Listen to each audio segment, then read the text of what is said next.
Grand 1, la seconde révolution industrielle, des innovations qui transforment le quotidien. À partir des années 1870, la France entre dans la deuxième phase du processus d'industrialisation. Ce qui caractérise cette période, c'est la croyance dans le progrès, la foi dans une amélioration non seulement des techniques, mais aussi de la nature humaine. On voit ici l'an 2000 imaginé par le dessinateur Albert Robida en 1900.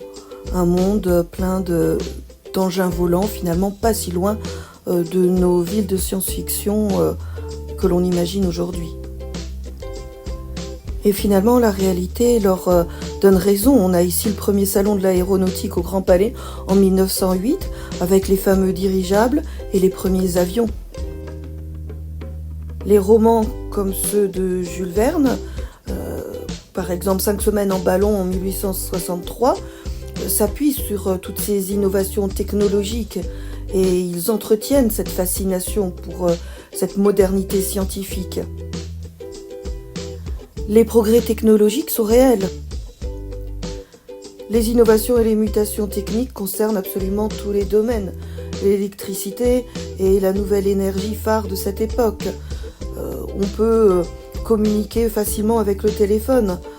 L'automobile se développe et les brevets déposés par la France sont de plus en plus nombreux.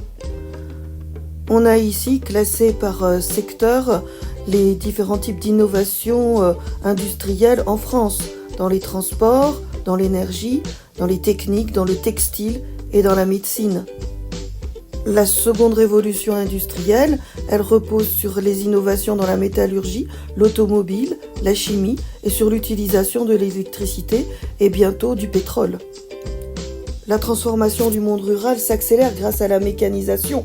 On voit ici une publicité qui met en regard en haut les pratiques agricoles traditionnelles qui n'avaient guère changé depuis le Moyen-Âge et en bas la mécanisation qui permet d'augmenter les rendements.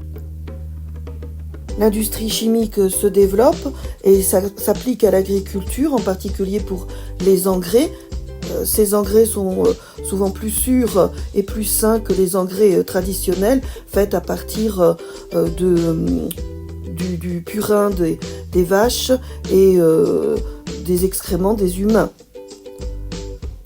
On a côte à côte, à gauche, des paysans heureux d'avoir des fruits énormes et surtout de façon régulière. Les disettes sont éliminées grâce à ces progrès, plus les progrès des transports. Tandis qu'à droite, on a les paysans qui connaissaient des crises de subsistance et subissaient la mortalité régulièrement. Grand C, les expositions universelles. C'est l'occasion pour les grandes puissances de se livrer à une compétition pacifique. On a ici à Paris en 1889 la France qui exhibe fièrement la Tour Eiffel, la plus haute du monde à l'époque, 300 mètres. Le Palais des Machines en 1889 est le clou de l'exposition. Voici le même colorisé, on voit l'alignement des machines-outils. On voit aussi bien le toit en fer et en verre qui était caractéristique des gares et de tous les bâtiments modernes de l'époque. En 1900, c'est le Palais de l'électricité qui attire tous les regards. Il est illuminé par 5000 ampoules. La superficie des expositions augmente entre 1889 et 1900. Le nombre de visiteurs aussi. On remarque que ces visiteurs viennent par millions, 30 millions, puis 50 millions. Et les exposants sont non seulement français, mais aussi internationaux.